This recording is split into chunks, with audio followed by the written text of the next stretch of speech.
Yo, what up? Good, what's good? How you doing? There he goes. I'm good. Can y'all hear me? Can y'all see me? I never use this thing, honestly. Hey man, we can hear you well. Can you hear us? Everything's good? Yeah, I mean you don't look the part, but everything sound good. Buzzing. Hey, You stop see fire. it already? Hey, Lo, check this out, though. We just got through talking about that honey uninhibited. Oh yeah, Uh, yeah, I yeah. got pissed. I got pissed off with Tutan because y'all had such a large amount of people coming through during Super Bowl. Like they ran through what was the waffles? The red velvet waffles. Yeah, the red velvet waffles. We Because ran out. yeah, like no, they said y'all had at least like 200 people there Yeah. within Well, like yeah, a no, 2 hour no, time no. period. That's including pickups. Super Bowl was pretty wild, but we didn't run out. We probably just ran out of the batch that we pre-made because we Right. make it's made in house, so we got the ingredients on the shelf. We just probably ain't had the hands to pull it. Yeah. It was, bro, it was banging. First of all, I don't even eat red velvet, anything. When I tell you I smashed them joints, it didn't eat syrup or anything, man. So whatever you're doing down there, That's not even the special. You created that one. You got to try the red velvet pancakes. That's that's how. what it was. Yeah, the pancakes. Yeah, the pancakes. Oh, okay. The waffle. I was about to say because some people request the red velvet chicken and waffles, and I've seen that a couple times going out. You know, a couple of my teammates done came through and changed the menu, of course. They were like, yo, we know the owner. Yeah, that's the favorite line of everybody. For sure, for sure. How you doing, man? What's going on? I'm good, man. Sitting here right now, we just down finished closing, and man, it just started pouring down raining too. Damn. Yeah, we just closed up for the day. You know, super slow takeout only. Right, Yeah. right. Hey, so how has that really affected? I mean, not only the business, but just you as on the personal side. Typically during this time of the year, you may be in Cincinnati working out, but how has it affected you with this quarantine period? Uh, well, I mean, business-wise, down by 85, 90% on what we were doing prior to quarantine, Corona. Had to let employees go, obviously, because the government hasn't given us a plan or any assistance. I opened back up, trying to, keep some people floating, trying to keep something going, and, served all the essential people, a couple of the hospitals, the police department, the fire department, gave them free meals a couple times, and everyone begged us to, stay open. So worked out a system with minimal staff that we can handle, the load, and we just been grinding it out really right now. That's really what we're doing. But Sure. it's not doing what it should be doing. So right now, I'm basically floating it. Well, the Yeah. positive part about it is that prior to the pandemic happening and everything, y'all were doing solid, at least from what we saw. Oh So yeah. salute Yeah, to that. but spring break was supposed to be our big I break. know, I know, I know. Yeah. But Yeah. this too shall pass, and for Yeah, you yeah. actually start your business and your entrepreneurial spirit while still in the league. Salute to you, brother. That's heavy. That's major. You ahead of the curve. Most guys don't do that. What went into your thinking in terms of, what, I want to start my business while I'm still playing, as opposed to waiting until I hang up my cleats? Well, I mean, you guys know firsthand what unlocked the brain taking that business program, the MBA program down at the University of Miami. Although it's always go Gators, we do have a master's from the U, so we got to support them too, God. But but that unlocked the brain to let me know, the potential in business. I always had aspirations of going into business post football or using football as a platform so that I can get the funding to do the businesses that I want. I travel the world with hopes of bringing the business back home to Charleston, South Carolina, and being in that program here and all of you guys' idea and learning from the program how to bring the ideas together and make them reality, and how to hedge a bet with certain educational things that you can use and tools you can use to hedge your bet a little bit. I came across the opportunity that hit me at the right time. I really had seen it a couple years before, but you know, it didn't really fall into my lap until, I don't know, 1 or 2 years after I graduated that program, and I felt confident enough, you know, to take the risk because, you know, supply and demand, you know, remember that from the class, supply and demand. I felt like there was a low supply, but there was a high demand for breakfast food. So here we are with honey. Yeah, product placement. No doubt. Absolutely. Shameless plug. And you talk about supply and demand, but Yeah. listen, bro, like it's a much demand for like live sport, and like this is what was crazy. I didn't realize I went like a 5-day time period, and I realized I didn't even look at TV at all. And it Yeah. was simply because I don't look at a lot of things. I like to look at live sport. I like to look at CNN, but that is quite depressing right now. And I may look at the local news every now and then. So I guess when we talk about supply and demand, bro, like we have a great demand for like seeing something to make us feel like we're not a part of this pandemic, what's going on. I wanted to ask you, knowing that what we're going through and how it's changed your schedule as far as what you do on a daily basis. You're always training to be that best football player you can possibly be. How has this changed up your methods as far as preparing for the training camp, preparing for the OTAs? I changed up my methods a lot. You know, normally, you know, one of the things and the keys to our success of having long, healthy careers is, you know, taking care of your body and investing in your body. And I've been hit in that aspect in multiple different ways. You know, I haven't been able to go to a facility to get body work done, you know, to get rehab or prehab like I like to do. All of those facilities are closed. And even though I'm in a position where I can, you know, afford to bring them to me, none of them feel comfortable, nor do I feel comfortable bringing them to me because this corona is real. I know a lot of people who've been affected by it, a couple friends and family members in or outside of the circle have, you know, either had casualties, got sick, survivors. You know, it's hitting all kind of different people differently, and it's hit home enough times for, you know, you to respect it. You know, at first it was kind of like surreal or unbelievable, and then, you know, all those athletes were coming out, oh, I got it, oh, he got it, oh, the NBA season now canceled, and you still thought it was like an April Fool's joke or something, but still. Somebody asked why y'all are 6 feet apart. Y'all been quarantined together. You're telling me y'all live together. I just saw that, but yeah. So the facilities closed. They closed all the parks. So I had to find a field and, you know, put faith in my boy Legend Takeo, who former football player, who's basically acting as my trainer right now, just to give me a set of eyes, because, you know, it's pretty different. It's a lot different when you're just out there training by yourself. So you got to have somebody, you know, barking at you. So it's pretty cool to have, you know, one of your guys and having him. So we've been training with him and practicing social distancing out on the field.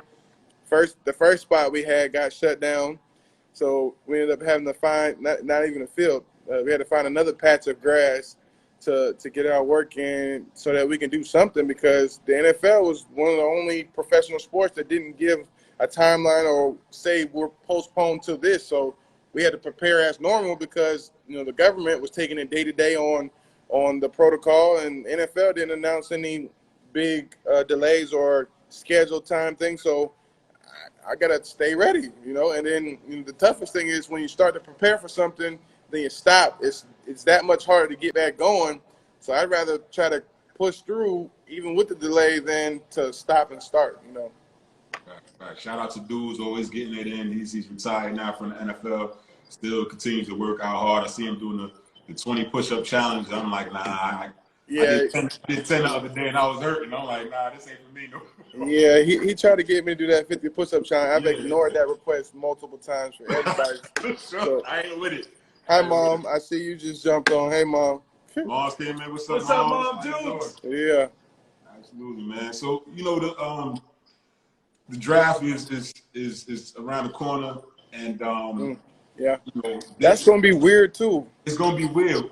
And you were talking about how certain things are just different business wise. You know, you don't want to pick out people. Obviously, it's not gonna be in Vegas. But you know, you were a high draft pick, second rounder. Talk about that Oh, it experience. was in Vegas this year? I'm sorry? It was going to be in Vegas this year? Yeah, it was going to be in Vegas. How could you? Well, I don't expect for you to know where it's going to be. Because you in Miami. No. Yeah. You Miami, everybody. I mean, I'm so used to it being in the same spot as my first 7 years in the league. Now they're jumping around that in the Pro Bowl. So, I mean, it's cool that they're moving around, showing different cities love. And you know why they launched in Vegas, because that new stadium, I don't know how far off that is, but that's smart business mind. If y'all peeping that, yeah. We talk about that experience with you when you went through your draft process. The draft process for me was kind of restless, you know, because you know I had made my mistakes and gave them, you know, what's the word? Gave them enough ammo. Yeah. Gave them enough ammo to devalue what I already had worked for the 3 years prior, and the 3 years and 300 plus days prior. I had one day where I, you know, relaxed too much and started celebrating too early, and had my one mistake that, you know, taught me a huge lesson, hit me hard in the pocket, and still been trying to prove myself to this day, and became a Cincinnati Bengal, and right now we're still writing history, you know. Yeah, and I think that provides so much value, though, regardless of, you know, whatever may happen. It provides value for the next person, but it's only valuable if the youngsters that come behind you seek it. Yeah. So my question is, like, when you see a youngster who's coming in, like, what can you tell them to provide them a certain type of value to be able to, like, give them, like, some type of, as far as you being looked at as a profit, what could you give them to help them to extend their career to have a successful career in the league? Use that ant on your chest, the animosity on your chest, that frustration. Use it as fuel in a positive way, like on the field, through a way that performance, so that it can help you. And then I also tell them that, you know, your best ability is availability. So staying healthy and being on the field is the biggest thing. And I try to tell them the ways and give them a roadmap of things that I do, so that they can come up with their own plan. Because that was one thing that I did. I picked, you know, vets like y'all, their brain on what their routine was, and try to come up and, you know, replicate some of the things that I like from theirs, or figure out what worked best for me. Because at the end of the day, you got to figure out what works for you, because you the one that got to go out there to perform. You the one out there that got to stay ready, you know. Sure, you've had a storied career, 10 years right now, going to see 11th. That's major. Hats off again. I would take my hat off, but I need a haircut. But right, that's why we all got these hats on. So, but you know, the Bengals, when you first got in the league, you guys had a nice playoff run, a couple of years, I think 4 years in a row or so. Not as much success, 5 in a row. Not as much success as late. So how do you stay motivated, and how do you keep your guys engaged, being the leader that you are in the locker room right now? I mean, at the end of the day, it's another game. It's another opportunity to go play for the logo on the front of your chest, as well as the name on the back. How do you want to be known, represented, and remembered? Is at the end of the day, because even when you're on a losing streak, as we were last season, at the end of the day, you're still going out there to play. So what do you want to look like on tape? You got. And can you be the difference maker to help get that one win for us? That's basically how we were able to finish the season as a team, because it would have been easy for a lot of us to fold.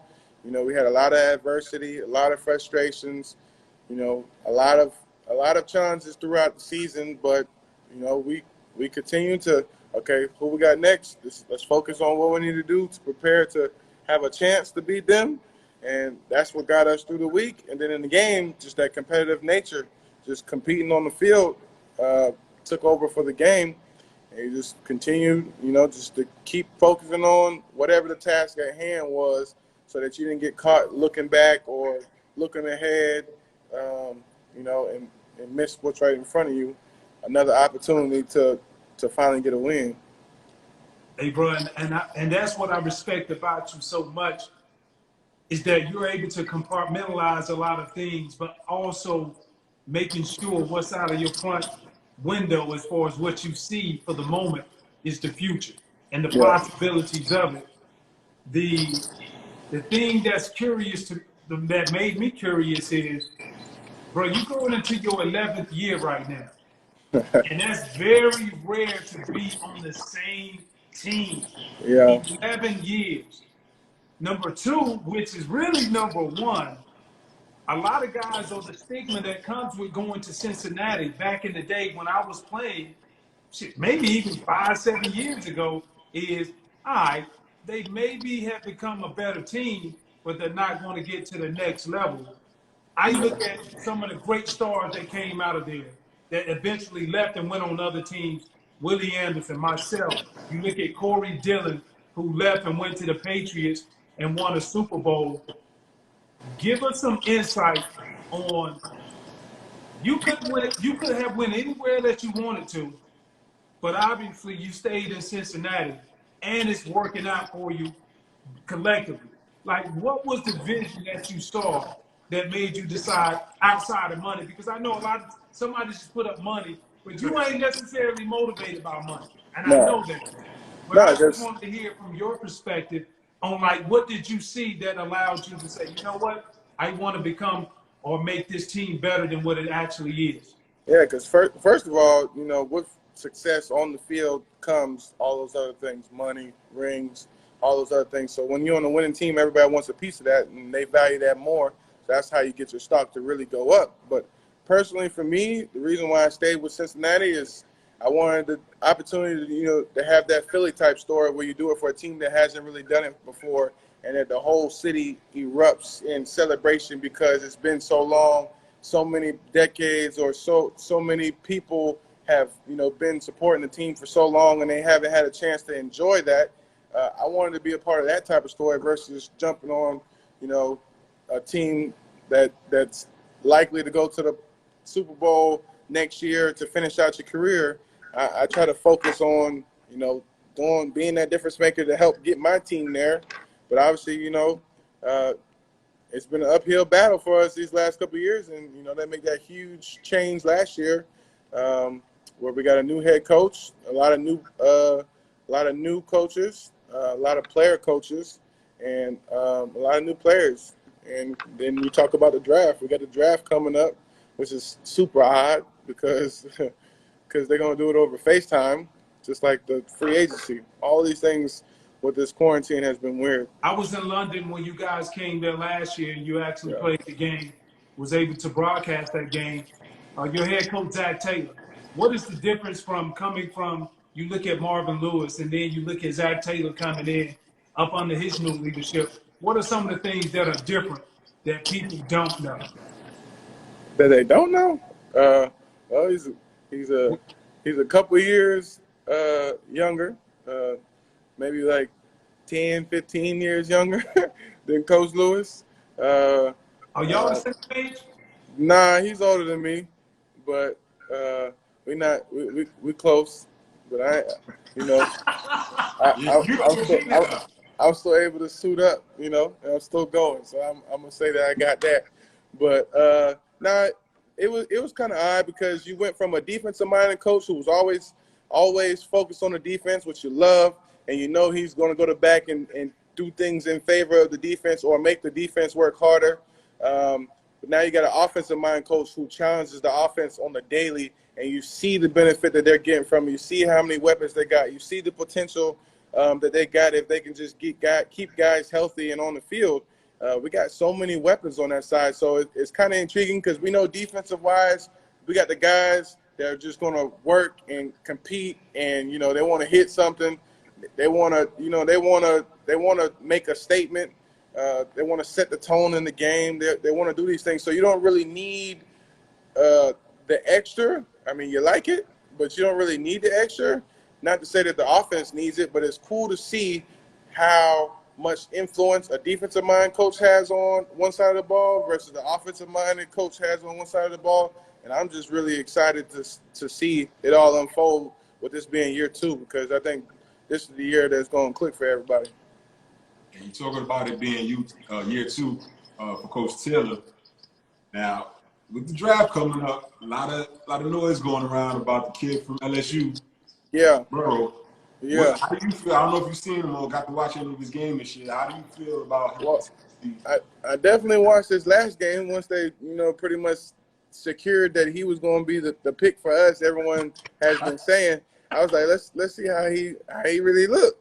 Right. He stepped up. He made critical throws in critical situations. He won a big time game, and they talked about the whole game how he's been doing that all year. And those are things that you want as a franchise quarterback. So, I could see why so many teams value him as that. And then, with what the Bengals chose to do with our quarterbacking situation last year, it seems as if they're ready to move in a new direction. And, the next man up, like you guys know, it's always next man up game. That's why you got to stay on top of your game, because it's always that younger player that's coming in, running a little bit faster time, benching a couple more reps, and a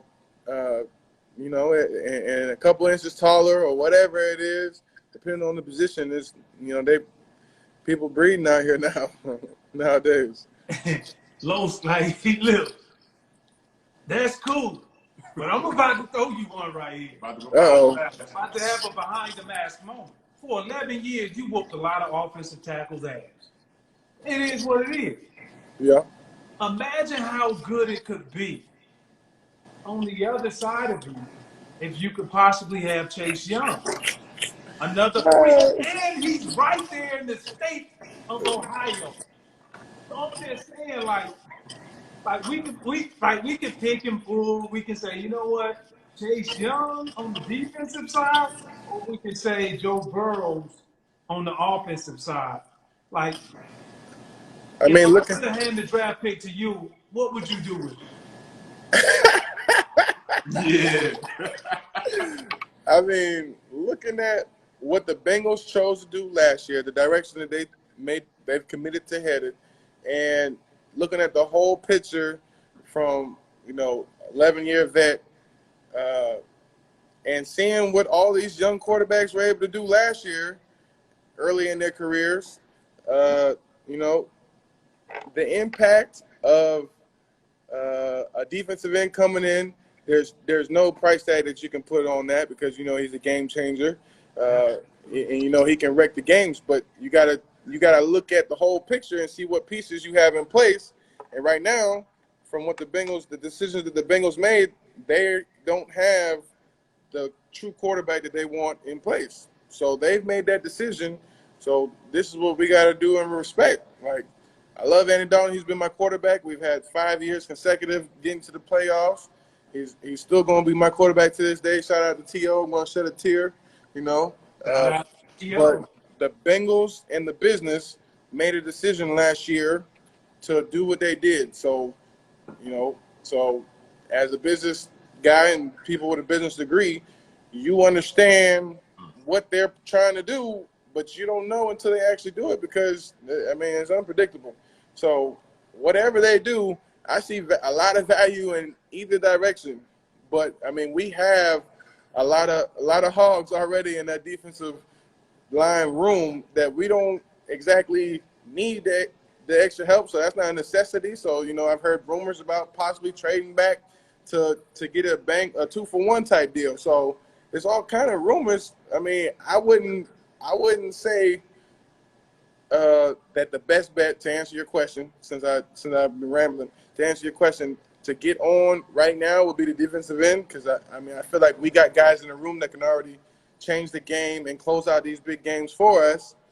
But we need a franchise quarterback right now, because the Bengals chose not to continue on with our franchise quarterback that we've had up to this point. We're going to go to one of the comments from one of the viewers right now. The Helion_13. She said Takeo was underrated as a linebacker when he was with the Bengals. Facts. Also, that you are underrated, but you talk about a defensive end that's a closer, that can close out a game, that can affect the game on third down. That's when y'all get y'all back. People don't know this. I didn't even know this. You're second in Bengals history with sacks, with 81.5. So first of all, salute, bro.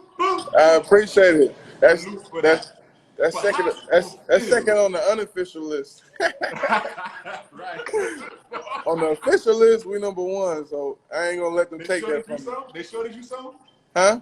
Did they short you some? No. You know, on the unofficial, it was before they started tracking sacks. We had That- some elite pass rushers that Gotcha. they guesstimated what they could have had. So they have an official column and an unofficial. So I got the official, but I'm working on getting the unofficial, so there's no question about, you know. So you got to constantly work on something. And then obviously I want the NFL record still too. So Say it. that's Say that. that's where the fuel comes from. So we still working. Say that then. How's it gonna feel when we're gonna speak it to existence when you get that record? When I get that record, I feel like it's gonna come hand in hand with that ring. I feel like the two gonna play a role together. So that's why I continue to work the way I do, continue to challenge myself the way to do, continue to try to uplift the guys who will take information from me, and then continue to compete with the dog that I got next to me, Geno Atkins, and continue to mold the group and be the leader, whether it's by example or vocal sometimes, even though vocal ain't always my way. When I speak, it's something that I want to say. So listen up. Yeah, bro. Like that's one of the things that I remember talking to a lot of the guys, and this was like even 3 years ago. And I was talking to a lot of the guys, and I was like, "What does Carlos Dunlap presence mean to you on this football team?" And the consensus came back is he ain't the type of leader who will get up and give you false chat. He's not the type of leader that will get up and bump his gums just to be able to make an NFL film's highlight. He's the type of leader that he will speak so loud that nobody can hear what he says. And so I think it directs reflected back to your play and everything that you do as far as how you carry yourself. I wanted to ask you, I look at some of the young proteges that you have coming after you, up under you actually. You look at Carl Lawson, Yeah. another SEC Uh, product. You know what I uh, mean? So when you look don't at say the that, school. bro, like when you look at that, like, and you go up week by week against certain offensive linemen, like what is your, not even what is the motivation, but who are some of those guys from the offensive lineman perspective, like who you just say, you know what, this is a guy definitely going to keep me motivated to continue working on my craft because they're obviously or a step ahead of the average guys. Well, I mean, the big guy that y'all just had on the previous show, Big Trent.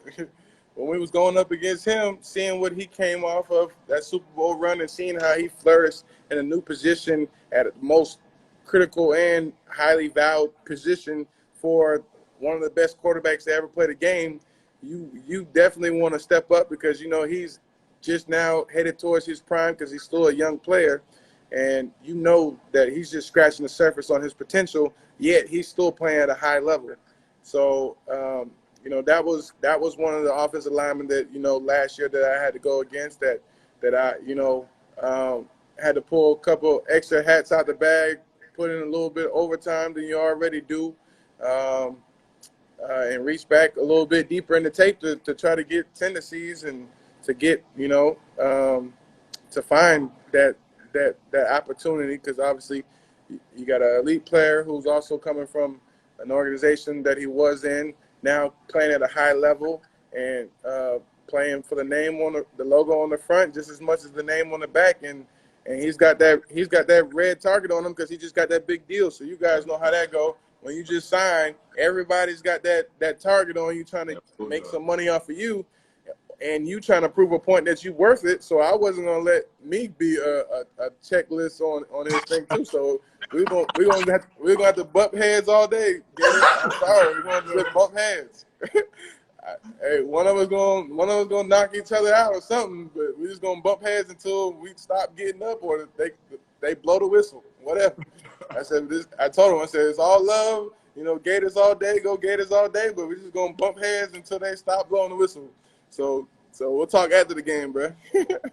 That's basically how we went about it. Another question. Kareem Harris said, why don't football players talk trash anymore? I don't buy that. You know, we're not in the league. We don't see it. Right. But Who doesn't talk trash? what offensive lineman talks the most trash that you love going after?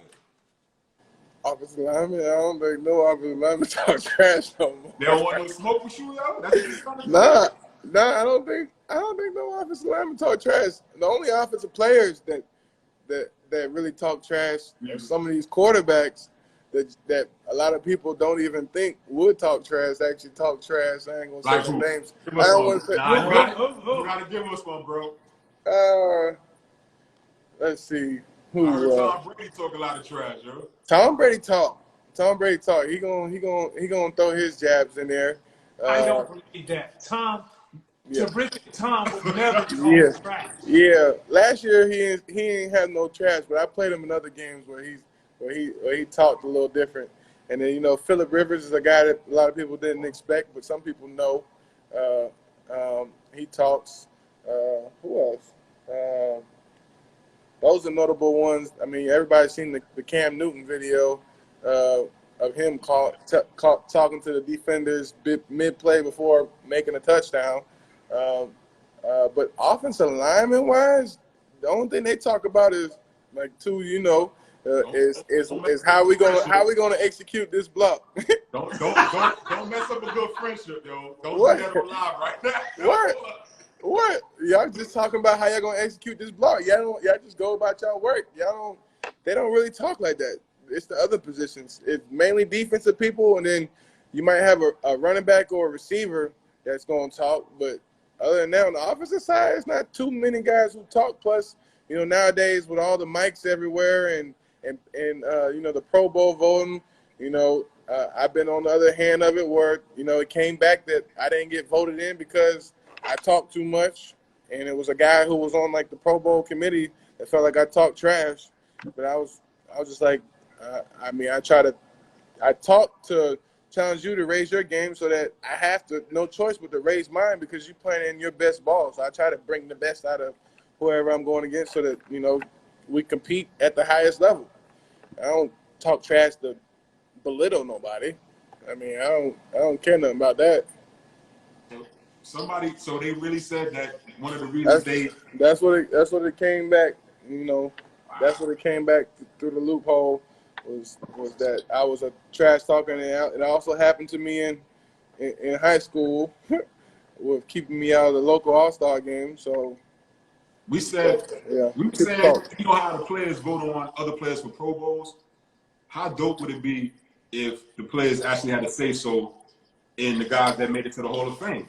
I mean, the players during that era, you're actually going against these players week in and week out. So why would imagine better players in the league?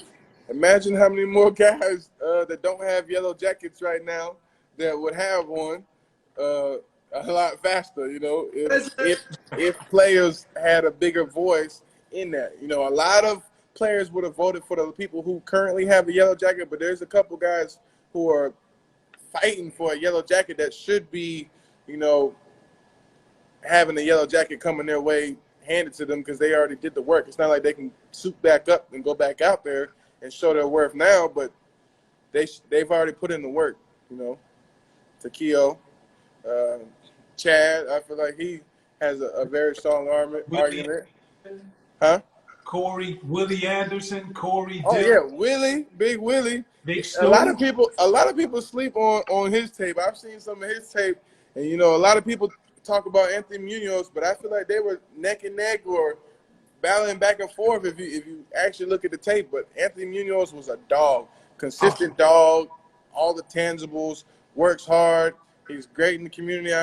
I'm trying to mimic my foundation to be like his and what he does in Cincinnati. Although I do a couple small things already, the things that I see him do and a couple of the events that I supported with him, seeing what he does speaks volumes to who he is as a person, besides what you've seen on tape, you know, of him and the Willie Andersons and so many other guys. But, you know, the guys that played during my era, those are the first names that come to mind, you and Chad, that are closest to my circle. But if I actually looked at the list, I could probably pull off a lot of names that should be having the yellow jacket coming their way, but you know, we don't know what's going on with it. Nah, bro. Well, we gonna make some noise though. Since Yeah. you're such a historian of the game, I gotta ask you this, bro. I appreciate your insight. I appreciate the foresight. But if you had the opportunity to make up your Mount Rushmore of defensive ends, Oh. let me hear it, dog. Let the people hear what they want. My Mount Rushmore of defensive ends. Who them ghosts? Who the ghosts you looked up to that you was like, damn man, I gotta do it like this. Well, I was from the crib and of the most similar size to guys like Julius Peppers, but obviously everyone knows what Michael Strahan does, and that's the record that I'm still chasing to this day. But there's about 3 other former guys before me that you got to pay nothing but homage to. But if you're talking about of the current game right now, you got guys like Vaughn that definitely should be without a doubt in there. I would like to hope that I'm continuing to write the story for myself to be in that argument. That's what And I don't know, we'll just leave it at that. Sure. After 10 years in the league, going into your 11th, trials, tribulations, what would you tell year 1 Carlos Dunlap? Year 1 Carlos Dunlap? Year 1 Carlos Dunlap. What would you tell that guy? What would you tell that guy? What would you tell that To guy? me, it's hey, look, it sounds like that guy. That Yeah. guy was on the boat every day. Yeah. Fortunate enough for me, I had guys like Tank Johnson, Chad. I had those guys that were able to, Pac-Man Jones. I had all those guys to already say what I would say to my younger self because, as a younger player coming from, the Florida Gators and falling in the draft the way that I did, I came in with, everything was hot. So, I was anxious to prove and to make everyone who passed on me not once but twice pay and feel me. So that was my main focus, and some of the things I might have handled did not handle properly because I didn't see the bigger picture because I was so narrowed in on getting to the quarterback of that team because that team passed me not once but twice. Blase. So I handled a couple different things wrong, and I'm sure a lot of people probably didn't heard about it. But it's not how you start; it's how you finish. And continuing to write the story my way currently. Hey, I feel you on that, bro. And I may be jumping around right now, but we're gonna go to Honey Uninhibited, your restaurant in Miami. We had the opportunity to go and fellowship with you and your staff there. I appreciate y'all. Service, by the way, and I ain't just saying this, but excellent service, attention to detail are all of the things that we saw. So once we get through this quarantine, or if you're in the area, make sure you look them up online to visit. But we talked about how you came up with the concept. But what I really want to know is like you talked about the why. What I thought that came off so special was you was like, you know what, I understand a lot of people are getting laid off. A lot of people won't have access to what they're usually accustomed to, whether or not if it's elected officials or first responders who come in and indulge in what you have to offer. Like, why is it so important for you to continue to say, you know what, it's easy because everybody else, they may not be covering enough to be able to say, you know what, it's worth me staying open. And not saying that you're not, but you make it a point to make sure that different demographics are being fed the honey uninhibited, which I'm still mad at this guy for eating the last damn red velvet pancake.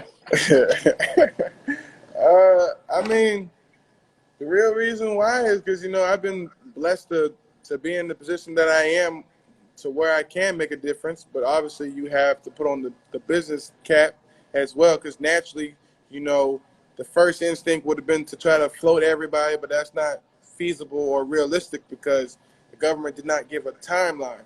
So we had to lay employees off that we kind of molded and that we want here and would love to have here with us to this day, to this point. But as you can see, if I turn the camera around, we got all the chairs from the patio inside here, all the tables inside here, and the patio's chained off and the inside's closed off, and it's literally only takeout and delivery. So it limits the positions of need. So really, we got our guys in the kitchen rotating, knocking it out, and you know, so far we've been holding up to our standard of 4.5 stars, but we're trying to get to 5. But it's kind of hard to get to 5 if you don't get that in-room dining experience. So we're gonna blame it on that, you know. So we at 4.5, depending on where you look. Yelp, Uber, which is just picked up because we're limited only to that. So now our Uber has spiked up, and we also offer free delivery because we realized and we listened to our community, and a lot of them were nervous about, you know, where all these other Uber drivers are going. So they would rather, you know, a private driver who's working from one specific spot rather than bouncing around all these places. So we found a group of people who, you know, were trying to work with the local businesses, and they were willing to work with us, and so that we can offer free delivery. Obviously, we're paying them, but we're taking care of that, taking on that burden for the community because, you know, together we can, and I feel like, you know, everything's sweeter with honey. So that's why we're here. And you, man, your attention to detail from the football field to your business. You talked about community. You're doing it in your business life as well, but also your foundation. Why is your foundation important? And also tell the people where they can support that don't know. Carlos Dunlap Foundation. That's another aspect that I'm taking to it because, you know, first weekend of June is when I do my youth football camp, but here we are still in quarantine, so I can't reach out to my sponsors or plan out the logistics, nor do I know if they'll have a cure. So I'm going to take the resources and the money that I normally do to fund that camp, and I'm going to put it in the community still, working on finding a couple of organizations back home, whether it be the food bank or any other organizations that are, you know, providing meals for families back home, because obviously we've been in this quarantine for a few weeks now. I don't know what day it is. You know, I don't know if you guys keep track of what day it is or what number day it is of the quarantine. Huh? You lose it, man. It's just yeah. Yeah, I know. We went from, you know, I counted quarantine day up to day 10, you know, but after day 10, it was just like, okay, what day of the week is it? And how long have we been here? And how much longer are we going to be here? And yeah. So, you know, we had a lot of sacrifices. I had to watch my mom's wedding on Facebook Live, which is something that still eat at me because I was supposed to be walking her down the aisle. Here I am watching on Facebook Live. Like, that doesn't even make sense. Yes, the Low Country Food Bank is one of them. What up, Pop? My dad just checked in. What up, Pops? Pops, shout out to Pops coming on. Shout out to him. I wouldn't be the man I am without him. One half of my foundation, as well as my mom. Hey, Pete, this out. I got another comment for you too. Okay, Amor Siempre. Okay, I'm getting distracted right now. Let me get back in. You know how? Hey, you know how? We don't stay focused. But you know how you have, like, when you open that Instagram up, and it just happens to be on the Explore page, and that shit just totally and you just forget what you even opened up the phone for, though, bro. Right. Am I the only one that it happens to? No, that's natural. That's why you gotta try to, you know, limit your exposure to social media. But obviously, you know, it's an outlet for all of us. We wouldn't be here having this conversation and lifting the platform of the behind the mask you know, podcast, because we already had the book. The book been out, you know, but you know, the podcast has brought a whole new light on it. And then your dog too get the double up with you. You got the offense, defense going at it. So y'all balance each other out. Hey, bro, got a question from Marcellus Rivers, Blue Check, New York Giants. He wanted to know, he said, hands down, you guys are going to take Joe Burrow. And Sure. what's that first, his question is, what is that first conversation going to be like if you guys take Joe Burrow from you to him to let him know what this team is about, what the city is about, and what's expected of you? Well, I mean, from what I've heard and the people that know Joe Burrow, and Sam Hubbard has a close relationship with him as well. Sam Hubbard is also a young Thundercat that we haven't mentioned yet. That's one of the reasons why I wouldn't invest in drafting a D lineman super high, because you know the potential that he and Carl Lawson have, and the three of us have on the edge. You know, I feel like we got 3 closers already. But for the young Thundercat, like you said, sidetrack, Joe Burrow, when he come in the league, I would tell him to, you know, just enjoy the moment. Don't try to tackle everything at once. Focus on lock in on tackling something each day, so that, you know, at the end of the week, you're 7 things better at, you know.